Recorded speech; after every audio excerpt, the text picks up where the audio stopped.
ಆಕಾಶವಾಣಿ ವಿಶೇಷ ಪ್ರಾಯೋಜಿತ ಸರಣಿ ನಿಸರ್ಗ ಜ್ಞಾನಾಮೃತ. ಮಾನವತ್ವದಿಂದ ದೈವತ್ವದ ಕಡೆಗೆ ಸಾಗುವ ಪಥದರ್ಶನ.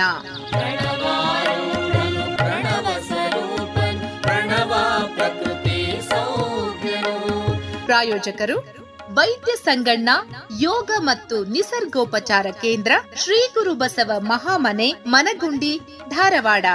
ನಿಸರ್ಗ ಜ್ಞಾನಾಮೃತ.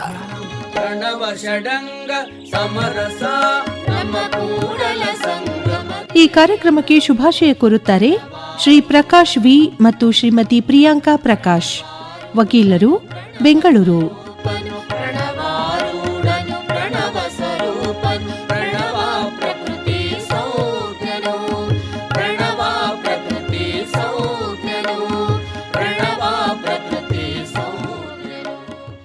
ಆತ್ಮೀಯ ಕೇಳುಗರೆ, ತಮ್ಮೆಲ್ಲರಿಗೂ ನಮಸ್ಕಾರ. ನಿಸರ್ಗ ಜ್ಞಾನಾಮೃತ, ಮಾನವತ್ವದಿಂದ ದೈವತ್ವದೆಡೆಗೆ ಸಾಗುವ ಪಥದರ್ಶನ ಕಾರ್ಯಕ್ರಮಕ್ಕೆ ಸ್ವಾಗತ.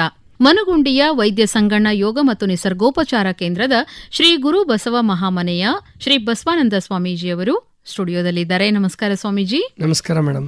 ಕೇಳುಗರೆ, ಹಿಂದಿನ ಸಂಚಿಕೆಯಲ್ಲಿ ನಾವು ಸಾಮಾಜಿಕ ಆರೋಗ್ಯದ ಬಗ್ಗೆ ಮಾತನಾಡ್ತಾ ಇದ್ವಿ. ಸಾಮಾಜಿಕ ಆರೋಗ್ಯ ಅಂತ ಅಂದ್ಕೊಳ್ಳೇನೆ ಫಸ್ಟ್ ನಮಗೆ ಸಮಾಜದ ಪ್ರಾರಂಭದ ಘಟಕ ಅಂತಂದ್ರೆ ಕುಟುಂಬ ಅಂತ ಹೇಳಿ.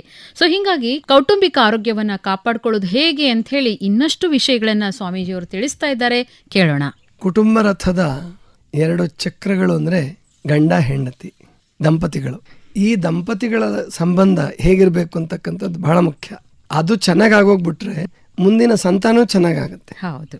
ಗಂಡ ಹೆಂಡತಿಯರು ಹೇಗೆ ಬದುಕ್ತಾರೋ ಅಂತಹ ಸಂತಾನವನ್ನ ನಿರ್ಮಾಣ ಮಾಡಿ, ಅವರ ಸ್ವಭಾವಗಳು ಹೇಗಿರುತ್ತೋ ಹಾಗೆ ಮಕ್ಕಳ ಸ್ವಭಾವ ಕೂಡ ಬರುತ್ತೆ. ಹೌದು. ತಂದೆ ತಾಯಿಗಳಿದ್ದ ಹಾಗೆ ಮಕ್ಕಳಿದ್ದೇ ಇರ್ತಾರೆ.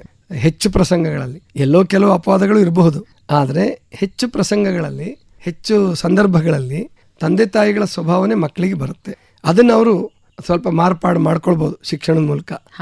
ಬೇಕಾದದ್ದನ್ನ ಅಳವಡಿಸ್ಕೊಂಡು ಬೇಡವಾದದ್ದನ್ನ ಬಿಟ್ಟು ಅವರ ಸ್ವಭಾವವನ್ನು ಇನ್ನೂ ಉನ್ನತೀಕರಿಸ್ಕೊಳ್ಬಹುದು.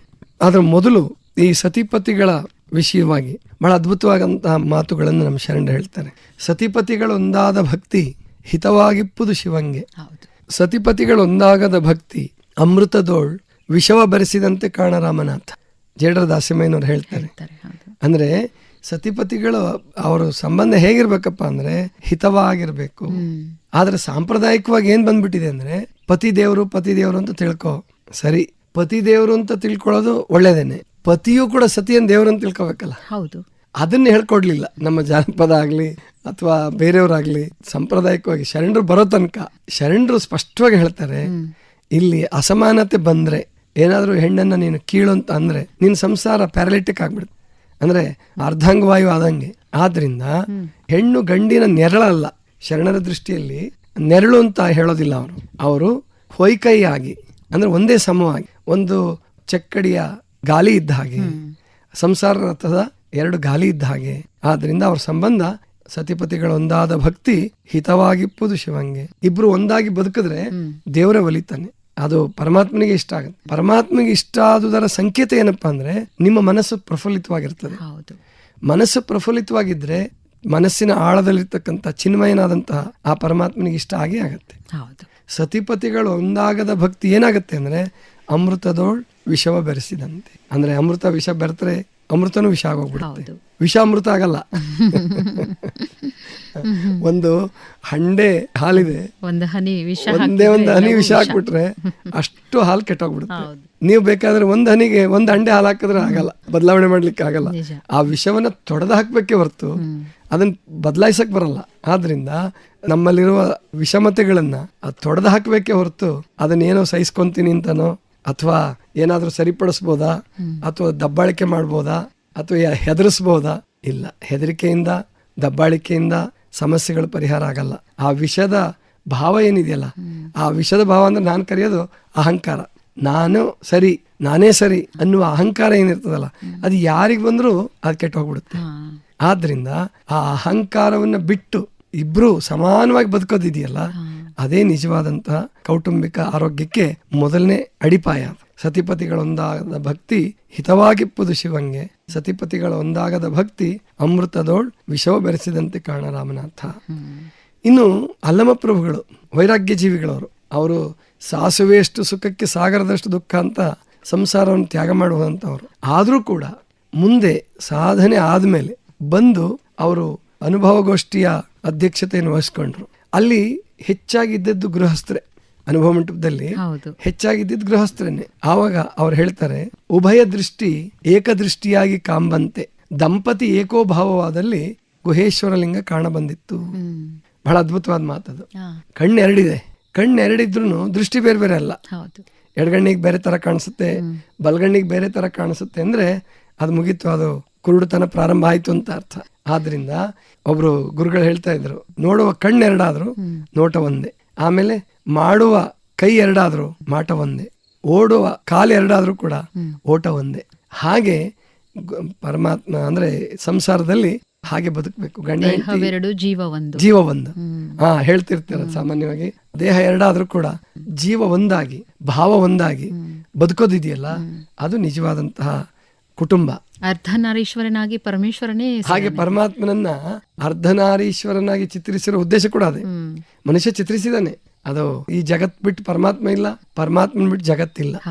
ಅರ್ಧನಾರೀಶ್ವರ ಅನ್ನೋದು ಕೂಡ ಮನುಷ್ಯನ ಕಲ್ಪನೆ. ಅಂದ್ರೆ ಇಬ್ರು ಆತರ ಇರಿ, ಬೇರೆ ಬೇರೆ ಅಲ್ಲ ಅದು ಅನ್ನುವಂಥದ್ದು. ಮತ್ತೆ ಆಳವಾಗಿ ನಾವು ವಿಚಾರ ಮಾಡಿ ನೋಡಿದ್ರೆ, ತತ್ವಜ್ಞಾನದ ದೃಷ್ಟಿಯಿಂದ ನೋಡಿದ್ರು ಕೂಡ ಹೆಣ್ಣಿನೊಳಗೆ ಗಂಡು, ಗಂಡಿನೊಳಗೆ ಹೆಣ್ಣು, ಎರಡು ಒಂದಕ್ಕೊಂದು ಪೂರಕವಾಗಿದ್ದೇ ಇದಾವೆ. ಈ ಸ್ವಭಾವದಲ್ಲೂ ಕೂಡ ಹೆಣ್ಣಿನಲ್ಲಿ ಕೆಲವರಲ್ಲಿ ಧೀರತನ ಇರ್ತದೆ, ಒನಕೆ ಓಬವ್ವ, ಕಿತ್ತೂರು ಚೆನ್ನಮ್ಮ. ಈಗಲೂ ಅನೇಕ ಜನ ಗಂಡು ಮಕ್ಕಳ ಸ್ವಭಾವ ಅಂದ್ರೆ ಅಷ್ಟು ಧೈರ್ಯ ದಿಟ್ಟತನ ಇರ್ತದೆ ಹೆಣ್ಮಕ್ಳಲ್ಲಿ, ಗಂಡು ಮಕ್ಳಿಗೆ ಕೆಲವ್ರಿಗಿರಲ್ಲ.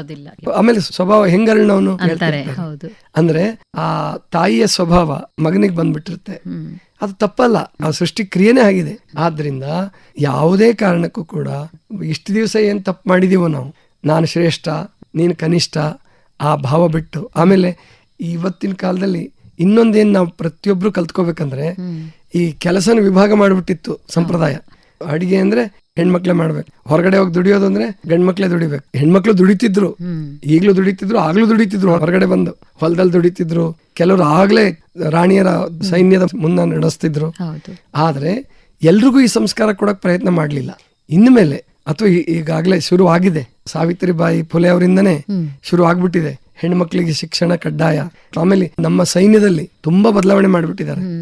ಈಗಿನ ನಮ್ಮ ಪ್ರಧಾನಮಂತ್ರಿಗಳು ಬಹಳ ಬದಲಾವಣೆ ತಂದ್ಬಿಟ್ಟಿದ್ದಾರೆ. ಹೆಣ್ಮಕ್ಳು ಯಾವ ರ್ಯಾಂಕ್ ವರ್ಗುನು ಹೋಗ್ಬೋದು ಅಂತ ಅದ್ಭುತವಾದಂತಹ ವ್ಯವಸ್ಥೆ ಸೈನ್ಯದಲ್ಲೂ ಕೂಡ ಅಳವಡಿಸ್ಕೊಂಡಿದ್ದಾರೆ. ಆದ್ರಿಂದ ಹೆಣ್ಣು ಮಕ್ಕಳು ಕಡಿಮೆ, ಗಂಡು ಮಕ್ಕಳು ಶ್ರೇಷ್ಠ ಅನ್ನುವುದು ಬೇಡ. ಕುಟುಂಬದ ಆರೋಗ್ಯದ ಮೊದಲನೇ ಸೂತ್ರ ಅಂದ್ರೆ ಸತಿಪತಿಗಳು ಒಂದಾಗಿ ಒಂದು ರಥದ ಎರಡು ಗಾಲಿಯ ಹಾಗೆ ಸಮಾನವಾಗಿ ಬದುಕ್ತಕ್ಕಂಥದ್ದನ್ನ ಎಲ್ಲರೂ ಅಳವಡಿಸ್ಕೋಬೇಕು. ಈಗ ಮಗನಿಂದ ಗತಿಯುಂಟೆ ಜಗದೊಳಗೆ ಅಂತ ಹೇಳಿ, ಅಂದ್ರೆ ಮಗ ಮಾತ್ರ ಸದ್ಗತಿಯನ್ನ ಕೊಡ್ಲಿಕ್ಕೆ ಸಾಧ್ಯ, ಮಗಳಲ್ಲ ಅಂತ ಹೇಳಿ ಒಂದು ವಿಷಯ. ಕನಕದಾಸರು ಇದನ್ನ ಹೇಳಿದ್ರು, ಮಗನಿಂದ ಗತಿಯುಂಟೆ.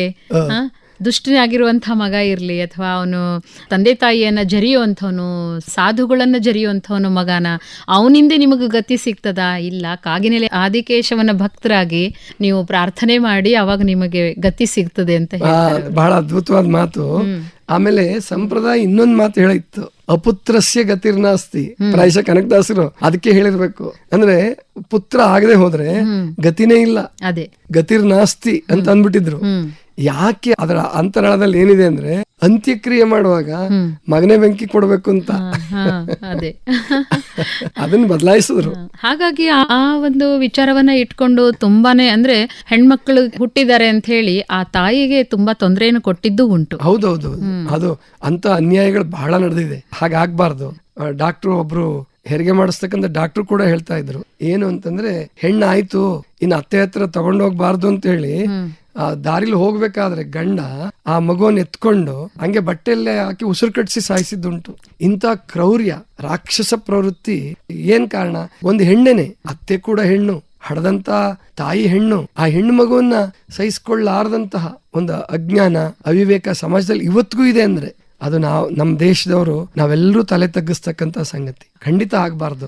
ಇದು ನಡೆದ ಘಟನೆ, ಇದು ನಾನು ಹೇಳಿದಿಲ್ಲೇ ನಮ್ಮ ಸವದತ್ತಿಲೇ ನಡೆದ ಘಟನೆ. ಅಂದ್ರೆ ಇಂತಹ ಘಟನೆಗಳು ಏನಾಗ್ತಾವಲ್ಲ ಅದು ನಮ್ಮೆಲ್ಲರ ಕಣ್ಣು ತೆರೆಸ್ಬೇಕು. ಆಮೇಲೆ ಮುಂದಿನ ಜನಾಂಗ ಅಂದ್ರೆ ಈಗ ಈ ತರ ತಪ್ಪು ಮಾಡಿ ಮಾಡಿ ಮಾಡಿ ಹೆಣ್ಮಕ್ಳ ಸಂಖ್ಯೆನೇ ಕಡಿಮೆ ಆಗೋಗ್ಬಿಡ್ತಾ ಇದೆ.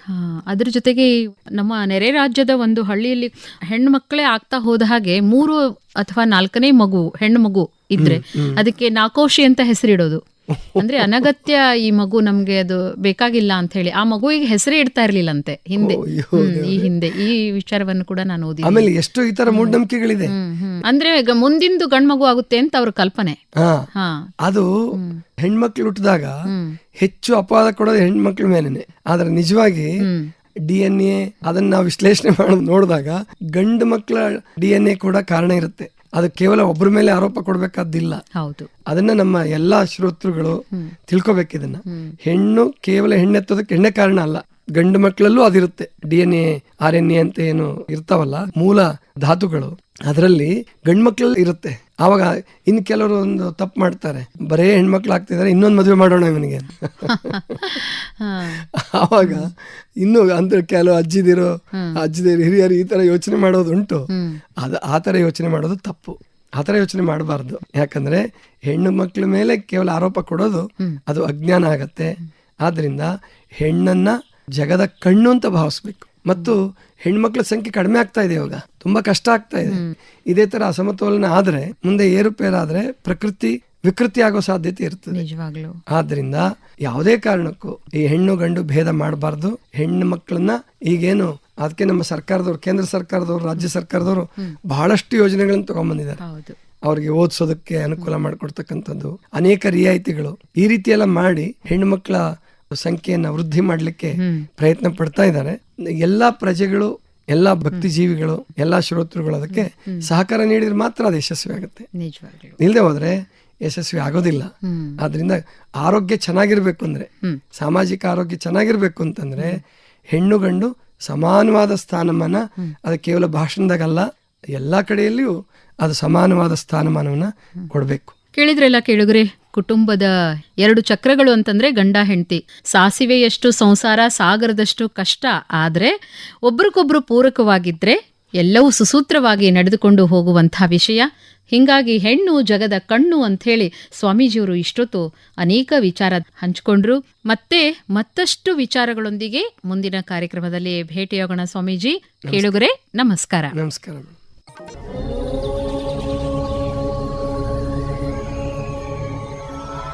ಇದುವರೆಗೆ ಶ್ರೀ ಗುರು ಬಸವ ಮಹಾಮನೆ ನಿಸರ್ಗ ಜ್ಞಾನಾಮೃತ, ಮಾನವತ್ವದಿಂದ ದೈವತ್ವದ ಕಡೆಗೆ ಸಾಗುವ ಪಥದರ್ಶನ ವಿಶೇಷ ಪ್ರಾಯೋಜಿತ ಸರಣಿ ಕಾರ್ಯಕ್ರಮ ಪ್ರಸಾರವಾಯಿತು.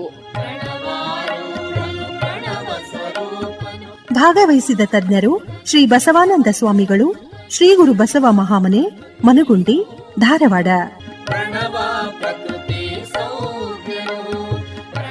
ಈ ಕಾರ್ಯಕ್ರಮಕ್ಕೆ ಶುಭಾಶಯ ಕೋರುತ್ತಾರೆ ಶ್ರೀ ಪ್ರಕಾಶ್ ವಿ ಮತ್ತು ಶ್ರೀಮತಿ ಪ್ರಿಯಾಂಕಾ ಪ್ರಕಾಶ್, ವಕೀಲರು, ಬೆಂಗಳೂರು.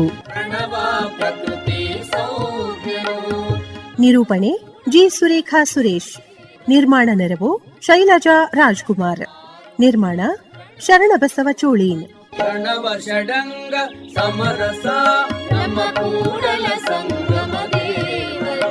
ಶ್ರೀ ಗುರು ಬಸವ ಮಹಾಮನೆ ನಿಸರ್ಗ ಜ್ಞಾನಾಮೃತ.